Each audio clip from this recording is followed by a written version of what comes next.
সুপ্রিয় দর্শক আসসালামু আলাইকুম। যমুনা নিউজ 24-এ আজকে সর্বশেষ সংবাদে আপনাদের সবাইকে স্বাগতম। প্রথমেই জানিয়ে দিচ্ছি আজকে সংবাদ শিরোনাম। গাড়ি থামিয়ে নববধূ ছিনতাই, একাই বাড়ি ফিরেছে বর।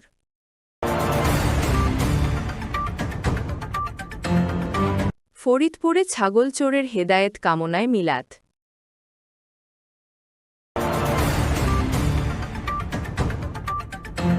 ছাত্রদলের তোপের মুখে ডাক্তার সাবরিনা।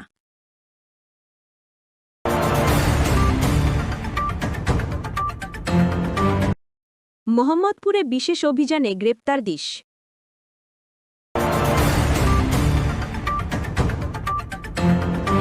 খাগড়াছড়িতে ১৪৪ ধারা জারি।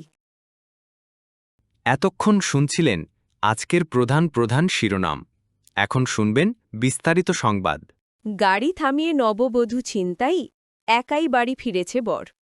মুন্সিগঞ্জে বিয়ের আনুষ্ঠানিকতা শেষে নববধূকে নিয়ে বাড়ি ফেরার সময় সড়কে গাড়ি আটকে কনে ছিনতাইয়ের ঘটনা ঘটেছে। এ ঘটনায় বর একা বাড়ি ফিরতে বাধ্য হয়েছে।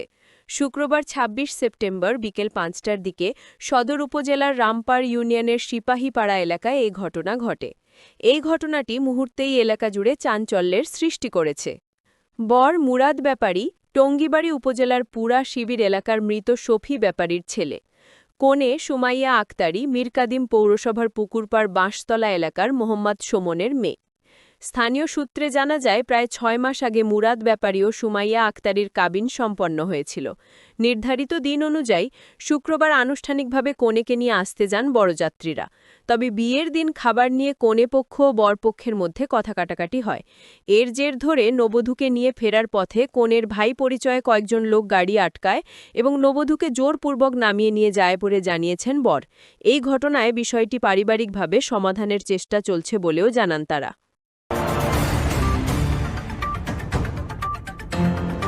ফরিদপুরে ছাগল চোরের হেদায়েত কামনায় মিলাদ। ফরিদপুরের মধুখালী উপজেলার রায়পুর ইউনিয়নের রঘুনাথপুর গ্রামে চোরের হেদায়েত কামনায় এক ব্যতিক্রমে মিলাদ ও দোয়া মাহফিল অনুষ্ঠিত হয়েছে। শুক্রবার ২৬ সেপ্টেম্বর জুমার নামাজ শেষে স্থানীয় যুবক আলামিন জমাদ্দার সবুজের উদ্যোগে এ আয়োজন হয়। এতে গ্রামবাসী অংশ নেন। জানা যায় প্রায় ১ মাস আগে সবুজের ২টি ছাগল চুরি যায়। প্রথমে দুশ্চিন্তায় পড়লেও পরে তিনি ভিন্নভাবে বিষয়টি দেখার চেষ্টা করেন। তার মতে লোভ বা ভুলের কারণে মানুষ অপরাধে জড়িয়ে পড়ে। তাই শত্রুতা না করে বরং আল্লাহর কাছে প্রার্থনা করা উচিত, যাতে অপরাধীরা তাদের ভুল বুঝতে পারে ও সৎ পথে ফিরে আসে। এই বিশ্বাস থেকে তিনি মাইকিং করে সবাইকে আমন্ত্রণ জানান এবং মিলাদ ও দোয়ার আয়োজন করেন। এলাকাবাসী তার এই উদ্যোগকে স্বাগত জানিয়ে বলেন, সাধারণত মানুষ চোরকে অভিশাপ দেয়, কিন্তু এমন আয়োজন সমাজে মানবিকতার দৃষ্টান্ত তৈরি করবে। আলামিন জমাদ্দার সবুজ বলেন, চোর হয়তো অভাব বা প্রলোভনে অপরাধ করেছে। আমি যদি তাকে নিয়ে কটূক্তি করি তবে আমার আর তার মধ্যে তফাৎ থাকে না। আমি চাই সে ভুল বুঝুক, সৎপথে ফিরে আসুক। আমার এই প্রয়াস সমাজে নৈতিকতার ইতিবাচক পরিবর্তন আনুক। এই বিশ্বাস থেকে তিনি মাইকিং করে সবাইকে আমন্ত্রণ জানান এবং মিলাদ ও দোয়ার আয়োজন করেন। এলাকাবাসী তার এই উদ্যোগকে স্বাগত জানিয়ে বলেন, সাধারণত মানুষ চোরকে অভিশাপ দেয়, কিন্তু এমন আয়োজন সমাজে মানবিকতার দৃষ্টান্ত তৈরি করবে। আলামিন জমাদ্দার সবুজ বলেন, চোর হয়তো অভাবরা প্রলোভনে অপরাধ করেছে। আমি যদি তাকে নিয়ে কটূক্তি করি তবে আমার আর তার মধ্যে তফাৎ থাকে না। আমি চাই সে ভুল বুঝুক, সৎপথে ফিরে আসুক। আমার এই প্রয়াস সমাজে নৈতিকতার ইতিবাচক পরিবর্তন আনুক। স্থানীয়রা মনে করছেন এ আয়োজন শুধু এলাকায় নয়, বৃহত্তর সমাজেও ইতিবাচক প্রভাব ফেলতে পারে। ছাত্রদলের তোপের মুখে ডাক্তার সাবরিনা। সাবেক রাষ্ট্রপতি শহীদ জিয়াউর রহমানের মাজারে শ্রদ্ধা জানাতে গিয়ে ছাত্রদলের নেতাকর্মীদের বাধার মুখে পড়েছেন ডাক্তার সাবরিনা। অভিযোগ উঠেছে তিনি অতীতে আওয়ামী লীগের ঘনিষ্ঠ ছিলেন। এ কারণে ছাত্রদলের নেতারা তার উপস্থিতি মেনে নিতে অস্বীকৃতি জানান এবং শেষ পর্যন্ত তাকে সেখান থেকে সরে যেতে হয়। শনিবার ২৭ সেপ্টেম্বর জিয়া উদ্যানে এই বাকবিতণ্ডার ঘটনা ঘটে। এই ঘটনার একটি ভিডিও সামাজিক যোগাযোগ মাধ্যমে ছড়িয়ে পড়ে।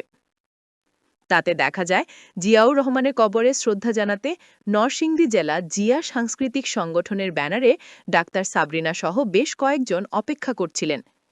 এ সময় ঢাকা মহানগর পশ্চিম ছাত্রদলের সভাপতি আকরাম কয়েকজন নেতাকর্মী নিয়ে সেখানে আসেন। এ সময় ছাত্রদল নেতা আকরাম ডাক্তার সাবরিনার পরিচয় জানতে চান। জবাবে সাবরিনা বলেন, আমি কেন্দ্রীয় কমিটির ১ নম্বর সদস্য। এরপর ছাত্রদলের ওই নেতা বলেন, বিএনপি থেকে একটি প্রেস দেওয়া হয়েছে, আপনার তো এখানে আসার কথা না, আপনি আওয়ামী লীগের সময় শেখ হাসিনাকে নিয়ে স্লোগান দিয়েছেন। জবাবে সাবরিনা বলেন, শেখ হাসিনাকে নিয়ে আমি কখনো কোনো স্লোগান দেননি। এ সময় তিনি ছাত্রদল নেতাদের কাছে স্লোগান দেওয়ার প্রমাণ চান তিনি। এক পর্যায়ে আকরাম সাবরিনাকে উদ্দেশ্য করে বলেন, আপনাকে এখান থেকে চলে যেতে হবে। এতে অসম্মতি জানিয়ে সাবরিনা বলেন, জিয়ার মাজার সবার। এদিকে উপস্থিত কয়েকজন নেতাকর্মী সাবরিনাকে ঘিরে আওয়ামী দালালেরা হুঁশিয়ার সাবধান, আওয়ামী লীগের ঠিকানা এই বাংলায় হবে না, এমন স্লোগান দিতে থাকেন। এ সময় বেশ কিছুক্ষণ তাদের মধ্যে কথা কাটাকাটি হয়, তবে ছাত্রদল নেতাকর্মীরা তার সেখান থেকে চলে যাওয়ার দাবিতে অনড় থাকেন। এক পর্যায়ে গাড়িতে করে ঘটনাস্থল ত্যাগ করেন সাবরিনা। মোহাম্মদপুরে বিশেষ অভিযানে গ্রেফতার ২০ জন। রাজধানীর মোহাম্মদপুরের বিভিন্ন অপরাধপ্রবণ এলাকায় বিশেষ অভিযান চালিয়েছে পুলিশ। এ সময় বিভিন্ন অপরাধে জড়িত অভিযোগে ২০ জনকে গ্রেফতার করা হয়েছে। বৃহস্পতিবার অভিযান চালিয়ে তাদের গ্রেফতার করা হয়। আজ শুক্রবার রাতে এক সংবাদ বিজ্ঞপ্তিতে ঢাকা মহানগর পুলিশ ডিএমপি এ তথ্য জানিয়েছে।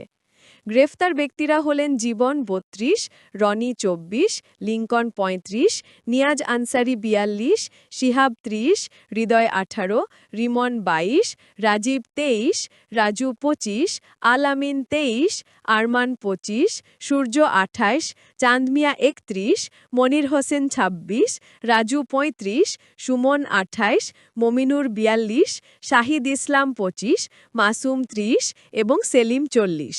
এ সময় তাদের কাছ থেকে ১,৮০০ পুরিয়া হেরোইন উদ্ধার করা হয়। সংবাদ বিজ্ঞপ্তিতে আরও বলা হয়, গ্রেফতার ব্যক্তিদের মধ্যে নিয়মিত মামলার আসামি, পরোয়ানাভুক্ত আসামি ও বিভিন্ন অপরাধে জড়িত অপরাধী রয়েছেন। খাগড়াছড়িতে ১৪৪ ধারা জারি। খাগড়াছড়িতে ১৪৪ জারি করেছে জেলা প্রশাসন।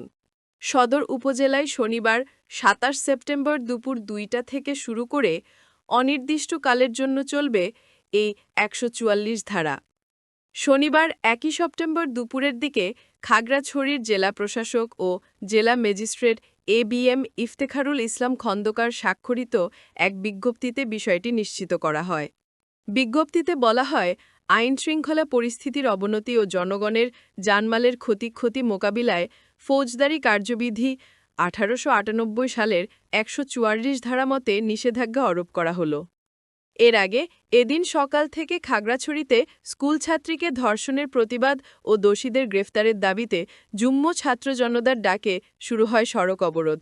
ভোর থেকে অবরোধের সমর্থনে জেলার বিভিন্ন স্থানে রাস্তায় টায়ার জ্বালিয়ে পিকেটিং করেছে অবরোধকারীরা।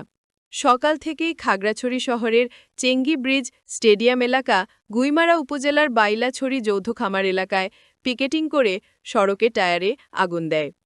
অবরোধের ফলে খাগড়াছড়ি থেকে দূরপাল্লার যাত্রী ও পণ্যবাহী যান চলাচল বন্ধ রয়েছে। মাটিরাঙ্গায় শনিবার সাপ্তাহিক হাটবারের দিন হলেও ক্রেতা বিক্রেতার উপস্থিতি কম। একই সঙ্গে বন্ধ রয়েছে জেলার অভ্যন্তরীণ সড়কের যান চলাচল। অবরোধে ঢাকাসহ দূরপাল্লার নৈশ কোচের অনেক গাড়ি বিভিন্ন স্থানে আটকা পড়েছে। তবে জেলা শহর ও বিভিন্ন উপজেলা শহরে ইজিবাইক ও মোটরসাইকেল সহ ছোট ছোট যানবাহন চলাচল করতে দেখা গেছে। খাগড়াছড়ি সাজেক পরিবহন কাউন্টারের দায়িত্বপ্রাপ্ত মোহাম্মদ আরিফ জানান, শুক্রবার ২৬ সেপ্টেম্বর অন্তত ২০০টির বেশি গাড়ি সাজেকে গেছে, যাতে প্রায় ২,০০০ পর্যটক রয়েছেন। উল্লেখ্য, গত ২৩ সেপ্টেম্বর সন্ধ্যায় খাগড়াছড়ি সদর এলাকায় প্রাইভেট পড়ে বাসায় ফেরার পথে এক কিশোরী সংঘবদ্ধ ধর্ষণের শিকার হন বলে অভিযোগ ওঠে। এ ঘটনায় ভুক্তভোগীর বাবা অজ্ঞাতনামা ৩ জনকে আসামি করে সদর থানায় মামলা করেন।